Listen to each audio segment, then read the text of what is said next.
possibly fear? Look at the power I command.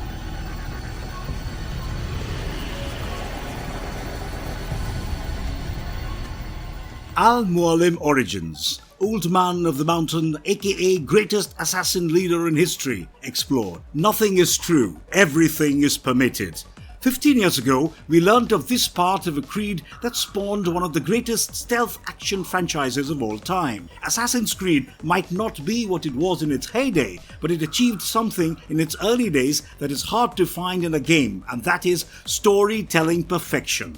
The Kenways are a haughty study in flashy arrogance. The Ezio trilogy is probably the peak of AC games. But it's the 15th anniversary of the game that started it all, so we thought it only fitting that we tell you about the villain who started everything. The first Assassin's Creed game was steeped in the history of the Holy Lands, with several key historical figures playing a role in it, including Richard the Lionheart and Sultan Saladin. But the man who turns out to be the false face within the storm also historically happens to be one of the most successful and feared assassins of our world.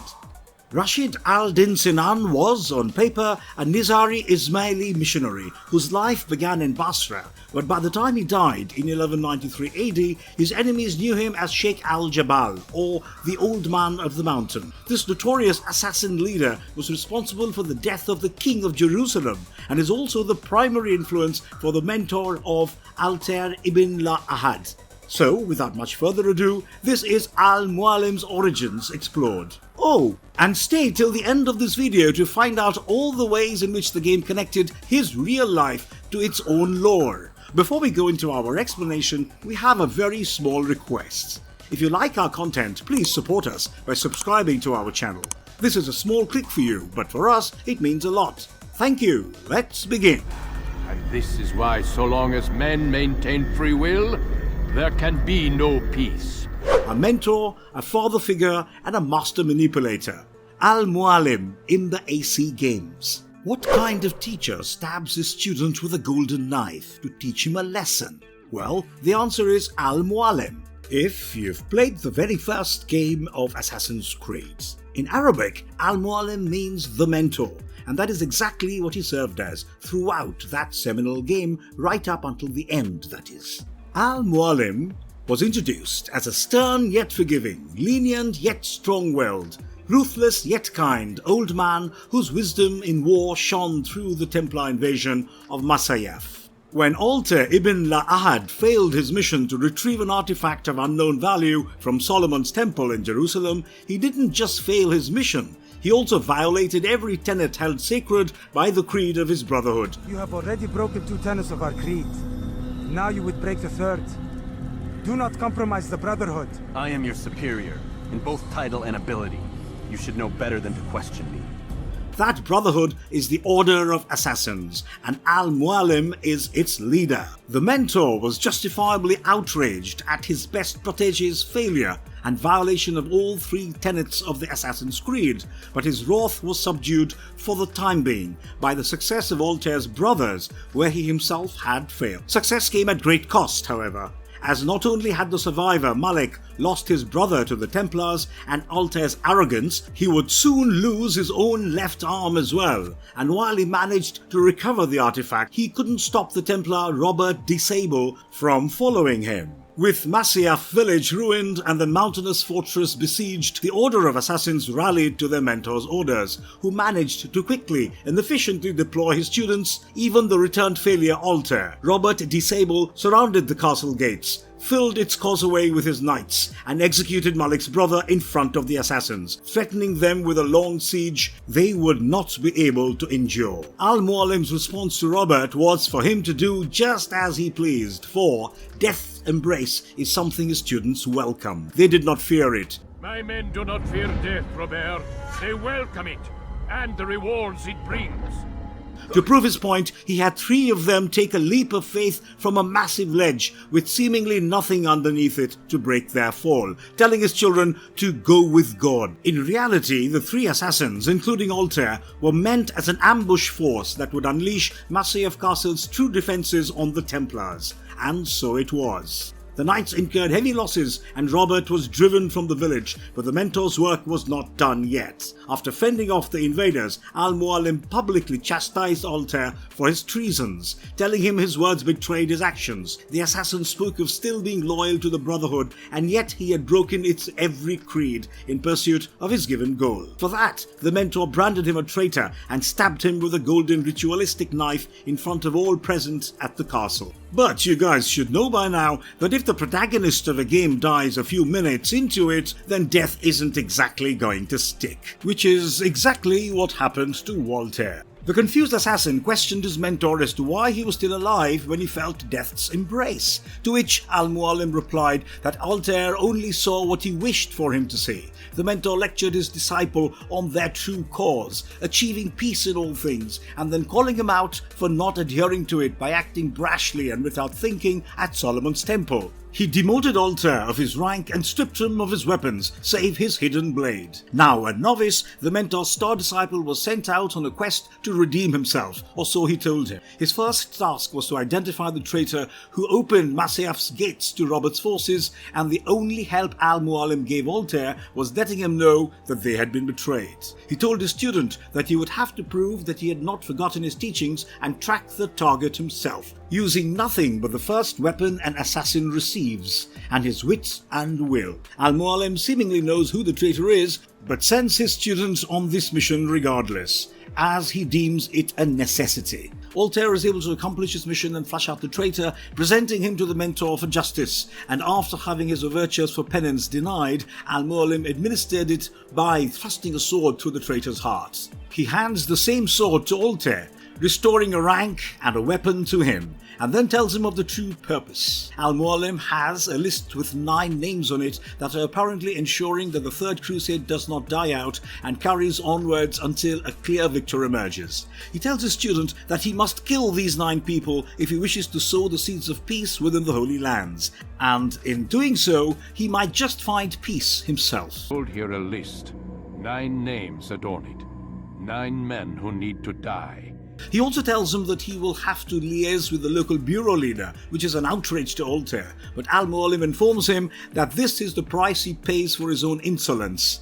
He is now answerable to the entire Brotherhood. He dispatches a carrier pigeon ahead to Damascus and gives Altair his first target, a black market arms dealer called Tamir. Altair accomplishes his task with the effectiveness you can expect from a master assassin like him, but he returns to his mentor with questions. The arms dealer spoke as if he knew his master well, and spoke of collaborators as well, telling Altair his actions would have consequences he was too blind to see. You think me some petty death dealer, suckling at the breast of war?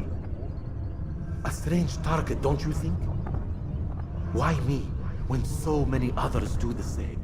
Al-Mualim told his student that an act only gets meaning from the context within which it is performed and the consequences that are born because of it. He tells Altair that he chooses to withhold information from him because when he knew everything, he acted with such brashness that it brought the enemy to their doorstep and took many innocent lives as well. Dismissing his student by telling him that he still does not see why secrets are so crucial to his redemption, he tells him to ride either for Acre or Jerusalem, where his next 2 targets await the kiss of his blade. In Acre, Altair must take the life of Garnier de Napulus, historically the Grand Master of the military order. Knights Hospitaller, but in-game a mad doctor who was more than convinced he was actually helping the patients he was abusing. Altair's killing of Garnier no doubt saved countless people from a terrible fate, but the Grand Master had shown considerable defiance even in the face of death. Garnier remained convinced until the bitter end that the peace of Eden had opened his mind to a new form of healing,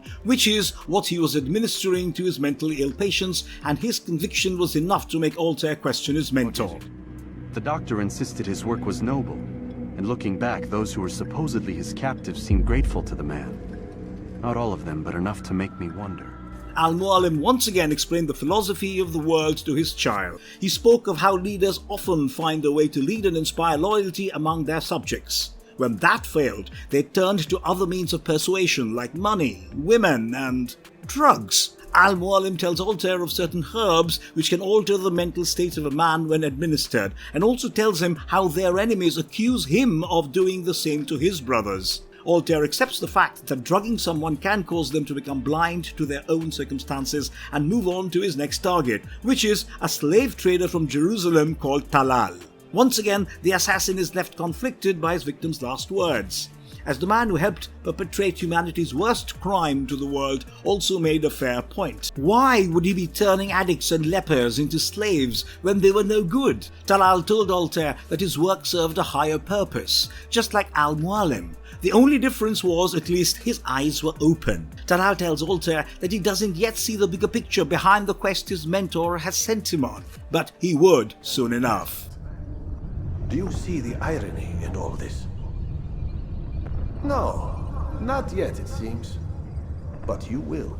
When he returns to his master, he questions Talal's choice and remarks that taking on the dregs of society doesn't seem like the actions of a man raising an army for evil. Al-Mualim counters by saying that once you rebuild a person from the ground up, you own their loyalty for the rest of their days, and that was Talal's true goal. The redemption-seeking assassin is immediately sent out once again, for the situation in the field had intensified.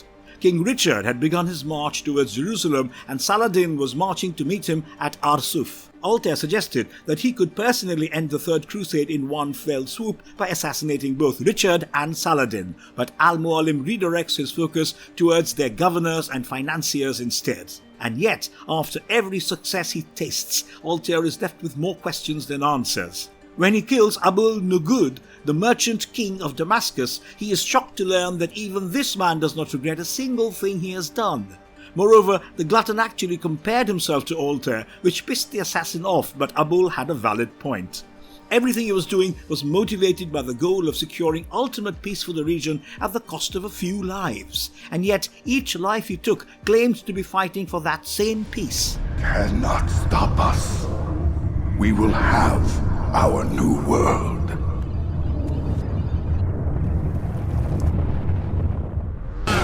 His master did not give him a straight answer either, for when Altair told al-Mualim that he did not believe his enemies were entirely wrong, he was praised for his inquisitiveness but chastised for his disobedience. William of Montferrat seemed like exactly the kind of martial lord that the Dark Ages were infamous for when Altair assassinated him, but his final words were surprisingly noble. The man claimed to have taken Acre not for his son but for its people. He took their food so that he could ration it properly during lean times and treated them with a firm hand because that is what inspires order. His district is the only one in the entire Holy Land that is free of crime, and his ambitions go far beyond petty blood inheritance and focus on an actual New World Order instead. With his dying breath, William of Montferrat mocks Altair and his work, which leads him to ask al-Mualim once again, what is the link between all of them that makes his mission such an important one? The mentor tries to remind him of his position and rank once more, going so far as to threaten to dismiss him from his duty, but Altair sees through the bluff. He demands answers from al-Mualim and says if he doesn't get them, then the killings stop, which causes the mentor to finally cough up the true nature of the Marked Nine. They were all Templars. When Altair asks al-Mualim about their goals, the mentor tells him that they had only one, and that was conquest in their own name, not in the name of some god that their members clearly did not believe in. Abu Nugud practically spat at his religion when he was confessing. Garnier didn't appear to be particularly religious despite being the Grand Master of a holy military order. The truth was hidden from him because the mentor wanted his student to pierce the veil himself. And now that he had, his mission gained a new perspective that would allow him to better accomplish it. When Altair asks al-Mualim about the treasure from Solomon's temple and why the Templars are after it, he delays the matter until the next kill takes place. Majd ad-Din was a simple target to take out in terms of morality, at the very least, because he was a tyrant who enjoyed tyranny for its own sake. So engrossed was he by the power he tasted as unofficial regent of Jerusalem that he talked himself into staging regular public executions and called the reaction of the masses a celebratory cheer. Killing him was the simplest and least conflicting task Altair undertook in his quest for redemption, but questions still remained. His last three targets sought to take control of the cities they had influence over, and al-Mualim answered that that was in service of the Templar cause to take supreme control over the world. The mentor then teaches his students why the Templars would be unsuccessful in bringing about their new world order. It would be because the assassins now controlled the Peace of Eden, which he calls temptation given form. Their plans depend upon the Templar treasure, the Peace of Eden. But we hold it now, and they cannot hope to achieve their goals without it. What is this treasure? It is temptation. He urges his student to look at it, but it doesn't seem to strike anything within him. Al-Mualim then explains that this Peace of Eden is what cast out Adam and Eve, turning staves into snakes, parted the Red Sea, caused the Trojan War, and allowed Jesus of Nazareth to turn water into wine. Altair rightly suspects that this is too much power for an artifact that seems so plain, but the mentor explains that the power of the apple lies with the wielder. He who holds it commands the hearts and minds of those who gaze upon it, said Al-Mualim, and Altair immediately perceived the bigger picture, the perfect army, the perfect citizens, a perfect, mindless, orderly world. His resolve to see the Templars' day ended by his own hand strengthened further, and the son of Umar set out to kill his last 3 targets with a newfound sense of purpose. But as soon as he had killed Sibrand, Grand Master of the Knights Teutonic, his conviction was shaken once again. Don't do this. You are afraid. Of course I am afraid.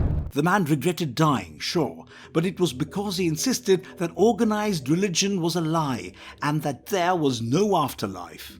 Sibrand died organizing a blockade of Acre to help liberate the Holy Lands from perpetual warfare, not to plunge them deeper within its clutches. And Altair asked his mentor why was it that this man, who was driven into a frenzied paranoia by his other kills, needed to die. To which Al-Mualim responded that both he and Jubair al-Hakim, his next target, were preparing the world for change. Their actions furthered the Templar cause, which turned out to be replacing all existing religious texts with their own teachings. This was revealed by Jubair when Altair tracked him down and ended his life. But he also went out adamant that lies were what were fueled by the Crusades, and that the Templars would give the world the truth. Altair expressed his doubts to the local bureau leader, but held off on informing Al-Mualim as they had reached the final stage of their plan. The mentor spoke to his student about the Templars being a hydra once, and now it was time to take its head. He started talking to Altair about Robert Disable's motives and made a rather shocking revision to his previous statements about the man. He believed Robert fought for peace. Al-Mualim had changed his thinking thanks to Altair, he told him, and now believed that the Templars were simply misguided in their path to achieving peace. He said that was why they needed to die, and even went as far as to say that he had spoken to the man through Altair. For what was each killing if not a message? And yet the next time we heard of the mentor, it was not when his prized disciple returned home triumphant, but when he revealed his true colours. As was revealed by Robert Disable's final words, the mentor of the assassins had been the secret 10th Templar who was guarding the truth of the Peace of Eden, but who stole its power for himself. If people had been paying attention to the interactions between Altair and Al-Mualim as the game progressed, they'd have noticed that he knew a bit too much about his targets. While that can be put down to having an excellent network of spies, Altair was his best man. So that begs the question, how did he know what he knew?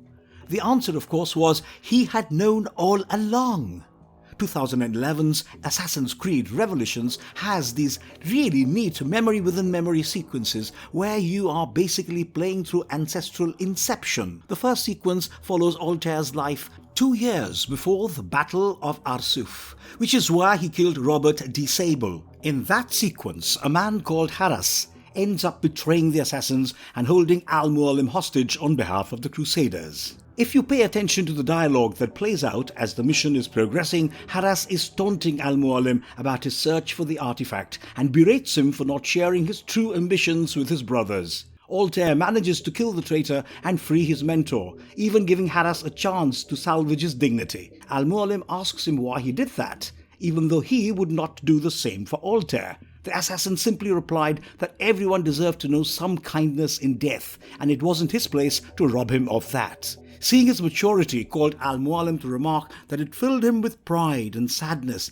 to see how fast Altair had grown into his father's shoes. Of course, we can now deduce that he had been working with the Templars at least 2 years before the events of the first game, or was on their radar at the time as well. But let's get back to the climactic showdown between the Master and the Manipulator and his golden protege, who was now armed with the real truth. In the end, al-Mualim revealed 2 truths, one about the artifact, the other about himself. The artifact, he revealed, created illusions that people believed were true and enslaved them to the will of the wielder. And al-Mualim did not desire to destroy this weapon, as he told Altair the Templars should have done. He wished to wield it. He revealed that he had tried to use its power on Altair once, most likely when the assassin thought he had died, or when he directly implored him to look into the sphere after killing Majd ad-Din, but for some reason it hadn't worked. We know now that's because Altair basically had First Civilization DNA within his body, which made him somewhat immune to the Peace of Eden's effects. But at the time, neither mentor nor student knew this, so their battle was a long one. Al-Mualim first sent a wave of all the targets Altair had killed at him, when in truth they were assassins transformed through sorcery. Next, he sent a wave of illusionary clones of himself at his prized student, and this is where he must have regretted giving them all that training, because Altair managed to save himself once again. The final showdown saw al-Mualim go down hard, getting stabbed in the chest by the student he claimed to have loved the most. In the end, his desire for power and greed to hoard it all for himself led to a chain reaction of events that culminated in Desmond Miles' sacrifice in 2012. Though al-Mualim had made many positive changes to the Assassin Order, many of his methods were rolled back when Altair became the de facto mentor of the Order. His body was burnt upon a pyre by Altair, which is considered heresy in Islam, but the logic of the game was solid. Sorcerers often do not die, even after they have died. His inclusion in the game lent so much credence to the phrase, "Nothing is true, everything is permitted," that single-handedly made Assassin's Creed one of the best stealth action games to have been ever made. And as the years continued, Ubisoft tightened the lore of the character to align with his real-life counterpart as well. And yes, you did hear that right. The Old Man of the Mountain and the most notorious assassin in history. How Rashid al-Din Sinan's life shaped Assassin's Creed. The official game guide for Assassin's Creed made sure to point out the fact that this was a game that did historicity right. It acknowledged the fact that al-Mualim was sent to masyaf from Alamut by Hassan II, and that during his time as the Da'i of the Syrian branch of the Nizari Ismaili state, his power rivaled that of the official Imam. But it used that knowledge to further his Templar ambitions within the game, as by the time al-Mualim first appeared on screen, much of his life had already taken place. And while you wouldn't exactly be a successful assassin if there is a historical record of your activities available to the general masses by modern standards, this man's life is nothing short of a legend. So, let's talk about it, shall we? Born in the 1130s in Akkar al-Sudan, a village near Basra in southern Iraq, Rashid al-Din Sinan was an Imami Shiite by birth. His family was prosperous despite being part of the Sunni Seljuk Empire. And only fragments remain of his autobiography, so we don't know much about his youth. But we do know that at some point he converted to Nizari Ismailism, which likely caused a rift between him and his brothers, causing him to travel from Basra to Alamut in modern-day Iran. This part can get a little confusing, so bear with us, because we will try to explain his motivations as simply as possible. The many subsects of Islam developed when the religion was young, and Nizari Ismailism is one of those subsects. The second largest branch of Shia Islam was, objectively, birthed from a succession struggle.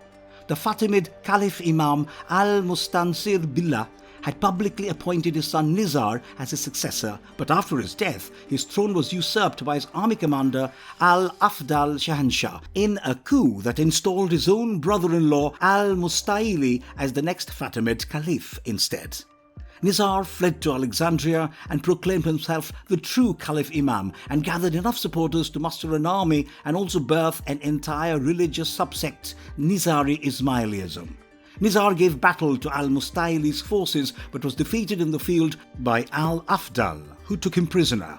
and transported him back to Cairo and executed him. Nizar's son, al-Hadi, should have followed him as the next Imam in the eyes of Nizar's followers, and none were more staunch in this belief than the man whom al-Mustansir had entrusted the true Fatimid lineage to, Hassan-i-Sabah. Hassan followed Nizar to Alexandria and then took his infant son to the safety of Alamut Castle, the last stronghold in possession of the Nizaris, where the subsect of Nizari Ismailism was formally established and spread from, as well as something far more lethal. See, Hassan was a da'i, which basically means missionary in Arabic, and Nizari Ismailism's adherents think that their leaders are ordained by God.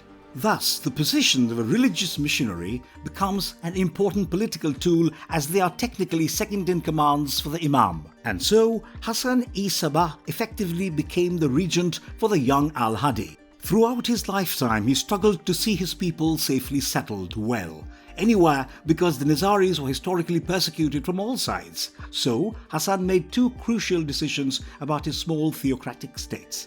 1. He decided to abandon proper village settlements in favor of the coastal mountains of Syria. This strategic decision allowed his followers to survive far longer than they would have had they remained in the plains of the Holy Lands. The second was the establishment of the concept of Fidai, aka Fedayin, aka the Order of Assassins. The Nizari Ismaili state was under no delusions about their position. They knew that they were always going to have to take a defensive approach when it came to territory, and that as long as they lived, they would always be hunted down. So they retreated to the mountains where they might defend themselves better. But that also meant that they couldn't exactly keep a standing army, because armies require large amounts of supplies, and that is something they simply could not muster. So instead, they decided to perfect the art of subterfuge and made an art out of taking another person's life with discretion and precision. In Arabic, the term fidai means sacrifice, and the term fedayin translates to those willing to sacrifice themselves for God. It originated with the Nizari Ismaili states. Hassan-i-Sabah understood the kind of power that the life of an important dignitary held, so he trained his men to become such capable spies and killers that legends say assassins would stay with their targets long after their death, waiting to get discovered just to make a point before inevitably getting away. Sinan was not even born when Hassan organized the group of people that one can consider to be history's first assassins, but he would go on to inherit his legacy in spirit and name, for both of them were known as the Old Man of the Mountain because of where they lived and the fear their names inspired. When Sinan arrived at Alamut to study and follow the Nizari ideology, he rose through the ranks at an unprecedented pace, becoming one of the leading teachers of that mystical religious group. In 1160, he was declared Da'i of the Basra district, and in the year 1162, Hassan II sent him to Syria and made him the chief Da'i of all Nizari holdings in the region. Sinan proclaimed Qayamat at al-Kaf Castle and all the other districts under his control, much like Hassan did. But he fared far better, for the latter died a few years after repealing Islamic law to proclaim a new age of enlightenment.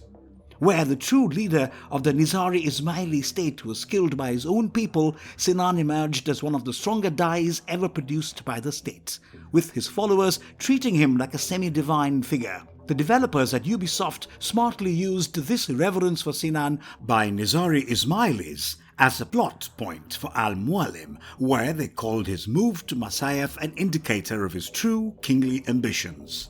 Hassan the Younger's successor, Nur al-Din Muhammad II, was forced to treat him as an equal because of his immense popularity with the citizens of his own districts. As a leader, Rashid consolidated Nizari's strength by capturing more mountain forts for them and fortifying all of his positions. At the peak of their power, the assassins had control over the entire coastal mountain range of Syria, and a lot of that was thanks to Sinan, who now relocated his headquarters to Masyaf Castle. His first order of business was to protect his people from the advances of the empire on whose land he was born, as he tried to ally himself with King Amalric I of Jerusalem against the Seljuk emir Nur ad-Din. Though they had managed to negotiate an agreement with the Crusaders, that became moot when both Nur ad-Din and Amalric I passed away, after which Sinan adopted a policy of playing all sides against each other as much as he could to keep the heat off his assassins. His Fedayeen corps outperformed their forebears with unmatched ease, and that would become public knowledge during the Ayyubid campaign to unite Syria, undertaken by Saladin, Sinan's greatest political rival. After seeing the political instability of the Holy Lands, the founder of the Ayyubid dynasty realized that he could finally unite Egypt and Syria under his own rule. So, he invaded those lands and immediately felt the clandestine power of the assassins. Twice attempts were made at Saladin's life. The first was made in 1174 at the instigation of the regent of Damascus. The second was in 1175, once again believed to have taken place at the behest of the same regent. But this attempt was more successful as the assassin sent to claim Saladin's life was able to wound the future sultan. In 1176, Saladin laid siege to the fortress of Masyaf, apparently in an attempt to subdue the order of assassins once and for all, and this is where fable meets fiction. Legends tell the tale of a mystical encounter between Saladin and an assassin the Sultan believed to be Sinan himself. In order to protect himself from the wily assassins, Saladin slept in a tent that was surrounded by cinder and chalk to make out the footsteps of those would-be kingslayers. The most famous version of the tale recalls that one of his guards saw a spark descend from the castle and then disappear amongst the tents. Saladin woke up to spy a figure leaving the tent. He saw that the lamps were displaced, and beside his bed laid hot scones of the shape peculiar and unique to the assassins, with a note at the top pinned by a poisoned dagger. The note threatened that he would be killed if he did not withdraw from his assault. Saladin gave a loud cry, exclaiming that Sinan himself was the figure that had left the tent, and the Sultan withdrew his troops the next morning in fear. Another version claims that Saladin hastily withdrew his troops from Masyaf because they were urgently needed to fend off a crusader force in the vicinity of Mount Lebanon. In reality, the future Sultan sought to form an alliance with Sinan and his assassins, consequently depriving the crusaders of a potent ally against him. We know this alliance was formed because after this, all hostilities between the assassins and the Ayyubids ended, and Sinan resumed his rivalry with the descendants of Nur ad-Din. But that doesn't mean that this story was not, useful. In the 2011 novel Assassin's Creed: The Secret Crusade, the encounter between Sinan and Saladin is explained as a real encounter that involved the father of the protagonist of the first AC game, Umar ibn La'ahad. According to the novel, the man that infiltrated Saladin's tent wasn't Sinan, it was Altair's father Umar. Despite heavy security and anti-assassin measures, the master assassin was able to infiltrate Saladin's tent and leave a feather and a dagger as a message. But before he could make his exit, the Sultan awoke and rose an alarm. In the ensuing chaos, Umar was forced to kill an Ayyubid nobleman to make his escape, which effectively sealed his own death warrant.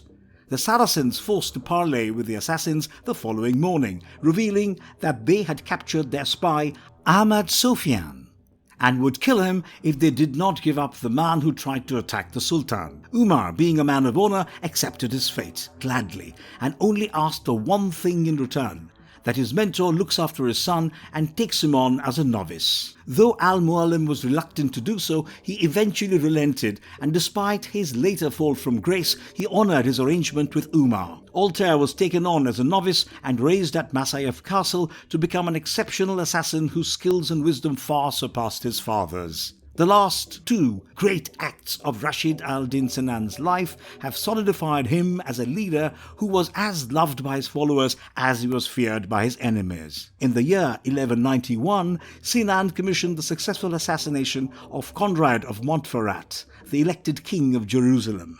This assassination was so scandalous that King Richard the Lionheart, one of the most revered leaders of the Crusades, was put on trial as a suspect for having ordered this assassination. And also, the one assassin who was captured said as much after spending time with Teutonic torturers. The truth will remain unclear, for though history tells us Sinan sent a letter absolving Richard of the blame, whether the said letter was forged or not is something that can no longer be determined. So in effect, the leader of a chain of mountain fortresses took out one of the brightest and most promising future kings and plunged the Crusader effort into the bowels of mediocrity in one fell swoop. And the last great act of Sinan's life is something that was also adapted in the game, though you might have missed it if you don't know your history well. That and the locations and people involved were very different. Sometime after the year 1190, Henry II, Count of Champagne, was marching his forces back from Armenia when he made a stop at Al-Kahf fortress to parley with Sinan. Henry believed that he could take the fortress easily if he wished to, for he had a stronger army. After all, bigger numbers mean more strength, right? But Sinan proved him wrong in the most badass fashion imaginable. The leader of the assassins simply ordered one of his fida'in to commit suicide for him, which left Henry aghast.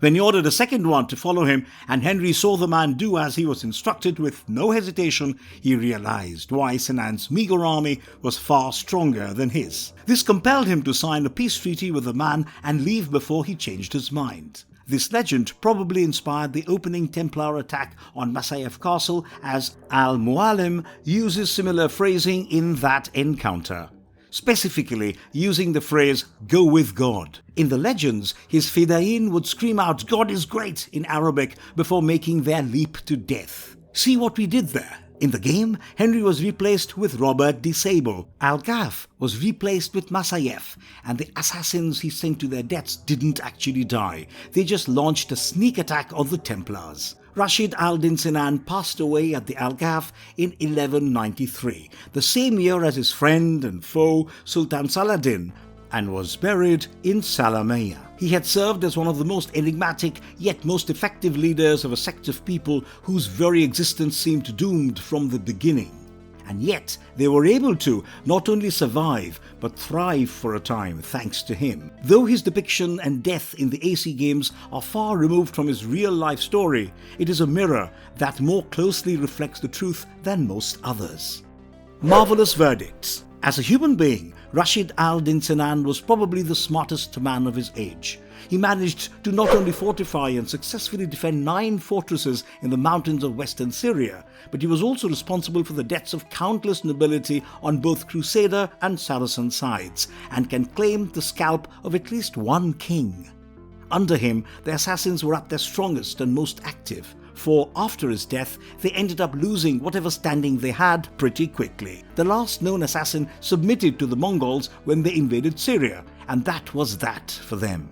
But as a video game character, al-mualim is one of the best philosophical characters to ever have been created, and also by far the best Assassin's Creed villain as well. His deception was often grounded in such sane logic that you will be forgiven for falling for it, and yet when his ambition does come out in the open, it is no more appealing than the bloodlust of a mindless berserker. Al-Mualim perfectly balanced himself on the tightrope of enlightenment and evil, and never once gave you the impression that he was a threat until he truly became one. If that isn't the mark of a master assassin and a true villain, then we don't know what is. If you like this video and want to see more AC content on our channel, hit the like button and make your suggestions in the comments below. And if you liked our content, don't forget to leave a like and subscribe to us if you haven't already. Have a good one and be safe. Thanks everyone.